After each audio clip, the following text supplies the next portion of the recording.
Bible చదువుతుంటే సరిపోదండి, ధ్యానించాలి. చదువుకుంటూ వెళ్ళిపోతే మనకు అర్థం అవుదండి.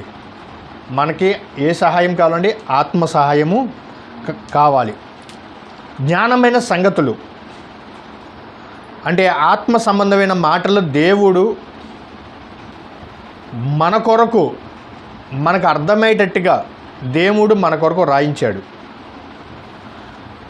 యెహోవా గ్రంథాన్ని పరిశీలించి చదువుకోండి అన్నాడు యోహాను సువార్త 6:63లో. అంటే పరిశీలించాలి. కొద్దిగా అచ్చట కొద్దిగా ఇచ్చట దేవుని యొక్క వాక్యం మీకు దొరుకును అని అంటాడు. అంటే ఒక సందర్భాన్ని దేవుడు చెప్పాడంటే దీనికి సంబంధించిన వివరణ ఎక్కడో చోట రాయించాడు. అంటే మనకి దేవుని యొక్క సహాయము కావాలి. అంతేకాదు మన మనస్సులు కూడా దేవుని కొరకు నిబ్బరంగా ఉండాలి. అలాంటిది వచ్చిన చదువుతుంటే లూకాసు గారు రాసిన సువార్త, అది తర్వాత లూకాసు వార్త 12వ అధ్యాయం 20 వచనం చూద్దామండి. లూకా గారు రాసిన సువార్త 12వ అధ్యాయం 20 వచనం.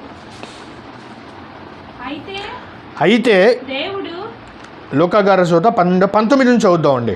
19 నుంచి చదువుదాం. లూకా గారు సువార్త 12వ అధ్యాయం 19 నుంచి చదువుదామండి. నా ప్రాణముతో ప్రాణమా అనేక సంవత్సరములకు విస్తారమైన ఆస్తి నీకు సమకూర్చబడి ఉన్నది, సుఖించుము. చాలండి. ఎవరు మాట్లాడుతున్నారండి? ఒక ధనవంతుడు తనలో తానే మాట్లాడుకుంటున్నాడు. ఎవడు మాట్లాడుకున్నాడు? నా ప్రాణముతో ప్రాణమా అనేక సంవత్సరములు ఆస్తి నీకు సమకూర్చబడి ఉన్నది, సుఖించుము, తినుము, త్రాగుము, సంతోషించుమని చెప్పుకొందు అనేనో దేవుడు మాట్లాడుతున్నాడు. అంటే ఆ ఒక ధనవంతుడు ఉన్నాడంటండి. ఆ ధనవంతుడికి విస్తారమైన ఆస్తి ఉంది. ఏమంటే తరాలు తిన్నా తరగని ఆస్తి అతను సంపాదించుకున్నాడు. అతను మాట్లాడుకుంటున్నాడండి. ఏమని మాట్లాడాడు? నేను అనేక సంవత్సరములు, నాకు విస్తారమైన పంట ఉంది, ఆస్తి ఉంది, నాకు ఎటువంటి కొదువు లేదు, నాకు అనేకమైన బియ్యం బస్తాలు ఉన్నాయి, నా పిల్లలు తినడానికి విస్తారమైన ఆస్తి ఏం చేశాడంటండి? సంపాదించి దాచుకున్నాడండి. ఏ లోటు లేదు, ఏ ఇబ్బంది లేదు, ఎటువంటి డోకా లేదు, నేను హ్యాపీగా బతకగలుగుతున్నాను, నాకు ఎవరి దగ్గర తీసుకోవాల్సిన అవసరం కూడా లేదు. అంటే ధనవంతుడు మాట్లాడుకుంటున్నాడు తనలో తాను. దేవుడు కూడా చెప్తున్నాడు, ఇదంతా సంపాదించావు, ఇంత ఆస్తి నీకు ఉంది, పిల్లలు తిన్న తరగని ఆస్తిని సమకూర్చుకున్నావు, సంపాదించుకున్నావు, దాచుకున్నావు. కానీ దేవుడు ఏం చెప్తున్నాడు తెలుసా? 20 వచనం చూద్దామండి. 12వ అధ్యాయం 20 వచనం. అయితే దేవుడు వెర్రివాడా, ఈ రాత్రి నీ ప్రాణమును అడుగుచున్నారు. నీ ప్రాణమును అడుగుచున్నారా? అడుగుచున్నారు. ఏమండి? ఎవరు అడుగుచున్నారు? నీవు సిద్ధపరిచినవి ఎవని అవును అతనితో చెప్పాను. అంటే ఇక్కడ దేవుడు అంటున్నాడు, ఒరే వెర్రివాడా. ఏమంటున్నాడండి? వెర్రివాడా, నువ్వు సంపాదించిన ఆస్తి ఉంది, నువ్వు సంపాదించిన బియ్యం బస్తాలు ఉన్నాయి, ధాన్యం ఉంది, పంటలు ఉన్నాయి, డబ్బు ఉంది, అన్నీ ఉన్నాయి, పిల్లలు తిన్న తరగని ఆస్తిని సంపాదించుకున్నావు, మంచిదే. కానీ దేవుడు అని చెప్తున్నాడు. అయితే దేవుడు వెర్రివాడా, ఈ రాత్రి నీ ప్రాణమును అడుగుచున్నారు. నీవు సిద్ధపరిచినవి, నీవు దాచినవి, నువ్వు కష్టపడిన సంపాదించినవి ఎవరిని ఆలోచించండి. ఈ యొక్క ప్రశ్న దేవుడికి రాయించాడు. ఎవరు అడుగుతున్నారండి? ఆలోచిద్దాం. అడుగుచున్నారు అంటే ఎవరు అడుగుచున్నారు? అంతే కదండి. వారు ఎవరు అడుగుతున్నారు, ఎక్కడి నుంచి అడుగుతున్నారు, ఎచ్చటి వారు అనేది మన బైబిల్ నుంచి పరిశీలన చేయాలి. ప్రేమ దేవుని పిల్లరా. అంటే ధనవంతుడు ఈరోజు మనం ఎంత సువార్త చెప్పినా మారతారండి, మారే అవకాశం లేదు. కానీ దేవుడు చెప్తున్నాడు, ఈ రాత్రి నీ ప్రాణం అడుగుచున్నారు. ఈ రాత్రి నీ ప్రాణం అడుగుచున్నారు అంటే ఎవరు అడుగుచున్నారు అనేది మనకు తెలియాలి. ఎక్కడి నుంచి అడుగుతున్నారు అనేది మనకు తెలియాలి. కాబట్టి దేవుడు ప్రాణం అడగడండి, జాగ్రత్తగా ఆలోచించాలి.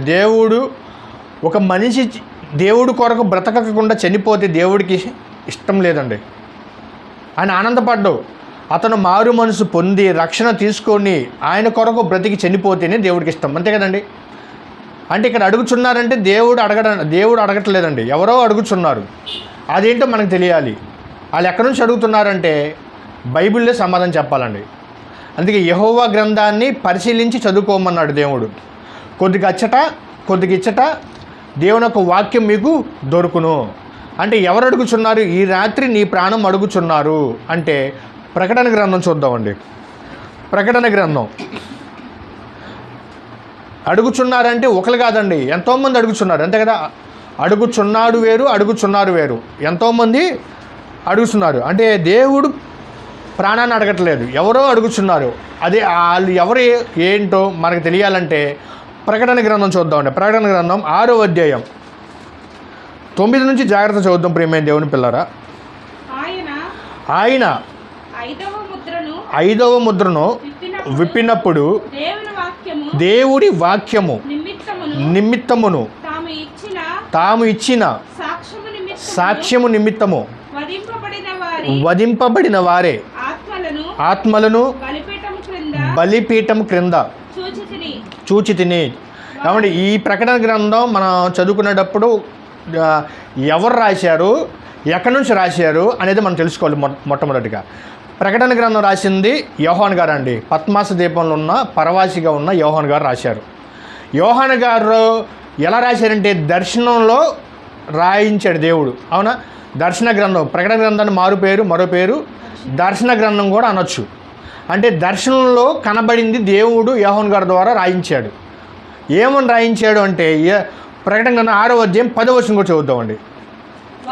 వారు నాదా సత్యస్వరూపి పరిశుద్ధుడా ఎందాక తీర్పు తీర్చకయు మా రక్తము నిమిత్తము భూనివాసులకు ప్రతిదండన చేయకయు ఉందువని బిగ్గరగా కేకలు వేస్తున్నారు. ఏమంటే మీకు అర్థమైందంటే ఇక్కడ ఎవరు మాట్లాడుతున్నారంటే ఆత్మలుగా మాట్లాడుతున్నారు. ఎవరు వీరంటే వీరు దేవుడి కోసం రక్తాన్ని చిందించిన వారు, వీరు దేవుని కొరకు హతసాక్షులైన వారు, వీరు దేవుని కొరకు ప్రాణాలు ఇచ్చిన వారు. అంటే పరిశుద్ధులు ఆత్మలు ఎక్కడి నుంచి ఉన్నారనండి? పరదేశంలో ఉండి తండ్రి సత్యస్వరూప ఏమండి వారు నాదా సత్యస్వరూపి పరిశుద్ధుడా ఎందాక తీర్పు తీర్చికయు మా ఆత్మలు మా రక్తము నిమిత్తము భూనివాసులకు ప్రతిదండన చేసేసే. భూమి మీద ఉన్న మనుషులు ఎవ్వరూ మారయ్యా, వారు మీ మాటలు వినరు, మీ గురించి ఆలోచించరు. అందుకే పరదేశంలో ఉన్న ఆత్మలు మనలని ఏమండి చంపేయమని కోరుకుంటున్నారు. తీర్పు తీర్చేయమని కేకలు వేస్తున్నారండి పరదేశంలో ఉన్నవారు ఆత్మలు. ఎవరు ఈ ఆత్మలు అంటే ఒకనాడు దేవుడి కొరకు గొప్పగా బతికిన భక్తులండి, ఒకనాడు దేవుడి కొరకు ప్రాణాలు ఇచ్చిన భక్తులండి, ఒకనాడు దేవుడి కొరకు హతసాక్షులు వెళ్ళిపోయిన వారు. వీరందరూ పరదేశంలో ఉండి దేవుడిని అడుగుతున్నారు, తీర్పు తీర్చే భూమి మీద ఉన్న వారందరినీ.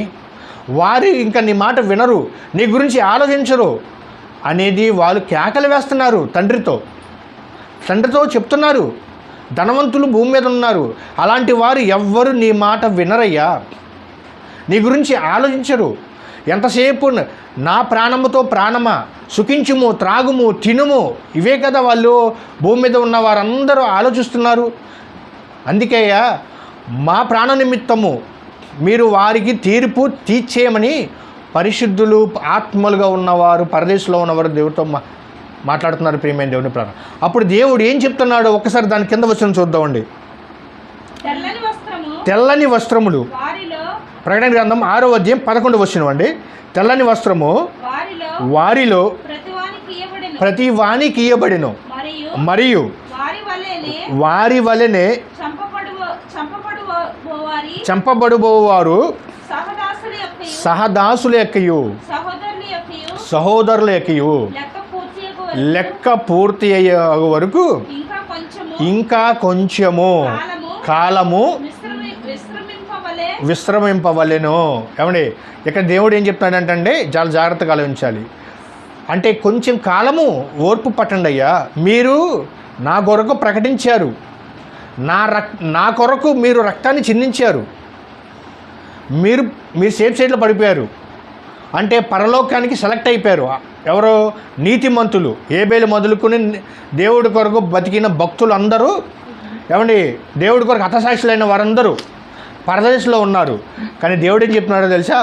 కొంత సమయము, ఏమండి, సహదాసుల యొక్కయు సహోదరుల యొక్కయు లెక్క పూర్తి అయ్యే వరకు కొంచెము కాలము ఓర్పు పట్టండి అయ్యా, కొంచెం కాలము విశ్రమించండి అని దేవుడు చెప్తున్నాడండి. అంటే ఆ కొంచెం కాలంలో ఇంకా దేవుని కొరకు బ్రతికే భక్తులు భూమి మీద ఉన్నారని దేవుడు చెప్తున్నాడు. అంతే కదండి. ఇంకా నా కొరకు ఆలోచించేవారు ఉన్నారు. కొంత సమయం కొరకు ఓర్పు పట్టండి. అంటే ఒక లెక్క పూర్తయ్యే వరకు మీరు అక్కడే ఉండండి, ఆత్మలుగా పరదేశంలో ఉండండి.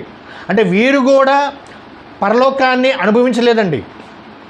వీరు కూడా ఈ ఆత్మలు ఉన్నారు కదా, హేబేలు మొదలుకున్న నీతిమంతుడైన హేబేలు నుంచి భక్తులు, అపోస్తులు కానీ, దావీదు గారి, మోషే గారి, అబ్రహం గారు, వీరందరూ ఎక్కడున్నారంటే పరదేశంలో ఉన్నారు. ప్రియమైన దేవుని పిల్లరా, ఇంకా పరలోకాన్ని వారు అనుభవించలేదు, ఇంకా పరలోకానికి ఎక్కిపోలేదు. ఎందుకంటే దేవుడు చెప్పాడు, ఎవరైతే నా కొరకు నీతి భూమి మీద రక్తాన్ని చిందించి సువార్తను ప్రకటిస్తారో వారికి పరలోకం ఇస్తున్నారు. అలాంటి వారు భక్తులు ఎక్కడున్నారండి? పరదేశంలో ఉండి మాట్లాడుతున్నారు. అంటే పరలోకాన్ని ఇంకా రుచి చూడలేదు ప్రియమైన దేవుని పిల్లరా. అప్పుడు దేవుడు చెప్తున్నాడు, కొంత సమయం మీరు వేచి ఉండాలి. ఇంకా భూమి మీద నా కొరకు బాప్టిజం తీసుకునే వారు ఉన్నారు, నా కుమారుడు ద్వారా రక్షణ పొందేవారు ఇంకా భూమి మీద ఉన్నారు. కనుక మీరు కొంతసేపు విశ్రమించవలెను అన్నాడండి దేవుడు. అంటే వారు ఇంకా పరలోకపు ఫలము అనుభవించలేదు అని అర్థం చేసుకోవాలి ప్రియమైన దేవుని పిల్లరా. ఇంకా పరలోకాన్ని వాళ్ళు అనుభవించలేదు. దేవుడు అందరికీ ఒకసారే పరలోకాన్ని ఇస్తానన్నాడండి. ఒకరి తర్వాత ఒక పరలోకం కాదండి, అందరికీ. ఈ విశ్వం వినాశనం అయిపోయిన తర్వాత నీతిమంతులందరూ పరదేశంలో ఉన్న వారందరూ మనకి దేవుడు ఒకసారే నిర్ణయించేసాడు ప్రియమైన దేవుని పిల్లరా. అంటే ఆ వాగ్దాన ఫలము దేవుడు వాళ్ళకి ఇంకా ఎవరికి పరదేశంలో ఉన్న వారికి, నీతిమంతులకి ఎవరికి దేవుడు ఇవ్వలేదండి. వారందరూ పరదేశంలోనే ఉన్నారు, ఆత్మలుగా ఉన్నారు ప్రియమైన దేవుని పిల్లలారా. ఇంకా కొంత సమయం వేచి ఉండమంటున్నాడు దేవుడు. ఇంకా మారు మనసు పొందలేని వారు ఉన్నారు భూమి మీద. ఇంకా మారు మనసు పొందుతారని, దేవుడి కోసం తెలుసుకుంటారని, ఏమండి, దేవుడి కోసం గొప్పగా బతికేవారు కూడా భూమి మీద వస్తారని దేవుడు కొంత సమయాన్ని వేచి ఉండండి అని చెప్తున్నాడండి. అంటే వీరందరూ ఇంకా పరలోకాన్ని సాధించలేదు, సెలెక్ట్ అయ్యారు. అంటే పరలోకానికి సెలెక్ట్ అయిన వారు వీళ్ళందరూ. హేబేలు తెలుసు కదండి, మొదటి భూమి మీద మరణించిన విశ్వాసి హేబేలు. తన అన్న ద్వారా కయ్యని చేత చంపబడ్డాడు. అంటే భూమి మీద మొట్టమొదటిగా రక్తాన్ని చిందించిన వ్యక్తి హేబేలు. అంటే వీళ్ళందరూ దేవుడి కొరకు హతసాక్షులయ్యారు, రక్తం చిందించబడింది. ఆ రక్తము మొరబెడుతుంది దేవుడికి, ఏమని? శిక్షించమని. భూమి మీద ఎవ్వరూ మీ కొరకు బ్రతకరాయని చెప్పేసి వారు శిక్షించమని మొరపెడుతున్నారు. కానీ దేవుడు కొంత సమయం వేచి చేయనని చెప్పేసి వారితో చెప్తున్నాడు. అంటే వీరందరికీ వాగ్దాన ఫలం అనుభవించలేదు, పరదేశంలో ఉన్నారు. అంటే వెయిటింగ్ హాల్లో ఉన్నారు వీళ్ళందరూ, ఆత్మలుగా విశ్రాంతి హాల్లో ఉన్నారు వీళ్ళందరూ. పరలోకాన్ని ఇంకా ఎక్కిపోలేదు వీళ్ళందరూ. అంటే పరలోకాన్ని దేవుడు ఇస్తానన్నాడు, కానీ అందరికీ ఒకసారి దేవుడు ఇస్తానన్నాడు. అప్పటి వరకు మీరు పరదేశంలోనే వెయిట్ చేయండి కొంత సమయం. మరి ఈ సమయంలోనే దేవుడి కొరకు మనం తెలుసుకోవాలి ప్రియమైన దేవుని పిల్లరా. ఈ ఉన్న సమయాన్నే దేవుడికి మన హృదయాన్ని ఇవ్వాలి. ఆలోచించండి, వీరు వెళ్ళలేదంటానికి ఒక రుజువు ప్రియమైన దేవుని పిల్లరా. చూద్దాం, మత్తయి గారు రాసిన సువార్త 23వ అధ్యాయం 35వ వచనం జాగ్రత్తగా చదువుతామండి. మత్తయి గారు రాసిన సువార్త 23వ అధ్యాయం 35వ వచనం అండి. 23వ అధ్యాయం హేబేలు రక్తము మొదలుకొని బలిపీఠమునకును దేవాలయమునకును మధ్య మీరు చంపిన బరకీయ కుమారుడగు జకర్య రక్తము వరకు భూమి మీద చిందింపబడిన నీతిమంతుల రక్తమంతయు మీ మీదికి వచ్చును. నీతిమంతుల రక్తము మీ మీదకి వచ్చునంటే మన దేవుడి కొరకు చిందించిన పవిత్రమైన రక్తం అండి. ఇలా అంతా హేబేలు మొదలుకొని అంటే బక్రీ కుమారుడు ఏమండి నీతిమంతులు మొదలుకొని బలిపీఠమునకును బరకీయ కుమారుడు జకర్య రక్తము వరకు వీళ్ళందరూ దేవుడి కొరకు హతసాక్షులైన వారండి. అంతే కదండి, దేవుడి కొరకు ప్రాణాలు ఇచ్చిన వారు, దేవుడి కొరకు హతసాక్షులైపోయిన వారు, తన రక్తాన్ని చిందించిన వారు వీరందరూ అంటే ఆ ఒక పరలోకపు వాగ్దాన ఫలం అనుభవించలేదండి. హేబేలు మొదలుకొని ఏంటి అబ్రాహాం గారు, ఇస్సాకు, యాకోబు వీరందరూ పరదేశంలో ఉన్నారు. ప్రేమైన దేవుని పిల్లరా, అంటే వీరందరూ దేవుడి కొరకు చిందించమైన రక్తం, ఆ రక్తము మనల్ని ఏమైనా తీర్పు తీసేయమని అడుగుతుందండి. భూమి మీద మనుషులు మారయ్యా అని ఆ రక్తము మొరపెడుతుందంట దేవుడికి. ఆలోచించండి ప్రేమైన దేవుని పిల్లరా, అంటే పవిత్రమైన పరిశుద్ధులు అయిన వీళ్ళందరూ ప్రవక్తలు కానీ అపోస్తులు కానీ వీరందరూ ఎక్కడ ఉన్నారంటే పరదేశంలోనే నెమ్మది పొందే హాల్లోనే ఉన్నారు. వీరందరూ ఇంకా పరలోకానికి వెళ్ళలేదు ప్రేమైన దేవుని పిల్లరా. అదే వచనం చూడండి, హెబ్రీయులు రాసిన పత్రిక 11వ అధ్యాయం 39వ వచనం. అపోస్తలుడైన పౌలు గారు హెబ్రీయులు రాసిన పత్రిక 11వ అధ్యాయం 39వ వచనం. ఈ మాట చూస్తే కూడా మీకు అర్థమైపోద్దండి. వీరందరూ ఎవరండి? ఏమండి హేబేలు మొదలుకొని ఇస్సాకు, యాకోబు, ఏమండి దానియేలు, అబ్రాహాం గారు, ఇస్సాకు గారు, ఏమండి షడ్రక్, మెషక్, అబేజ్ఞ గారు వీరందరూ అపోస్తులు, దానియేలు, పౌలు గారు వీరందరూ విశ్వాసము ద్వారా సాక్ష్యము పొందిన వారైనను మనము లేకుండా సంపూర్ణము కాకుండా నిమిత్తము దేవుని మన కొరకు మరి శ్రేష్టమైన దానిని ముందుగా సిద్ధపరిచినో గనుక వీరు వాగ్దాన ఫలము అనుభవింపలేదు. అండర్లైన్ చేసుకోండి. వీరు అంటే ఎవరండి? అపోస్తులు అందరూ. దేవుడి కొరకు చిందించిన ప్రతి ఒక్కరూ అపోస్తులు అందరూ ప్రవక్తలు, దేవుడి కొరకు నిలబడిన వారు, హతసాక్షులైన వారు, దేవుడి కొరకు తమ ప్రాణాలు ఇచ్చేసిన వారు వీరందరూ వాగ్దాన ఫలము అనుభవింపలేదు. అర్థమైందండి? వాగ్దాన ఫలము అనుభవింపలేదు. ఏ వాగ్దానం అది? పరలోకపు వాగ్దాన ఫలము అనుభవింపలేదు. ఎందుకు అనుభవింపలేదంటే మనము లేకుండా వారు అనుభవింపలేరు. దేవుడు ఒకసారి అందరికీ కలిసి దేవుడు ఒకసారి తీసుకువెళ్ళాలని దేవుని నిర్ణయం. ప్రియమైన దేవుని పిల్లరా, అంటే భూమి మీద మనం ధనవంతుడిలాగా ఉండకూడదు, అంతే కదండి. అందుకే దేవుడు వెర్రివాడ ఈ రాత్రి నీ ప్రాణం అడుగుచున్నారంటే ప్రకటన గ్రంథంలో మనకు ఆన్సర్ దొరుకుతుందండి. ప్రకటన గ్రంథంలో ఎవరు అడుగుతున్నారు? దేవుడి కొరకు చిందించబడిన భక్తులు, చిందించబడిన వారు భక్తులు ఏమంటే వారు అడుగుచున్నారు. నీతిమంతులు వారు అడుగుచున్నారు. కానీ దేవుడు ఏం చెప్తున్నాడు అంటే కొంత సమయము వెయిట్ చేయండి, అంటే లెక్క సంపూర్తి అవ్వాలి అని చెప్పి దేవుడు చెప్తున్నాడు. కనుక ఆలోచించండి ప్రియమైన దేవుని పిల్లరా, అంటే ఎవ్వరూ పరలోకాన్ని అనుభవించలేదు. వీరందరూ వెయిటింగ్ హాల్లో ఉన్నారు.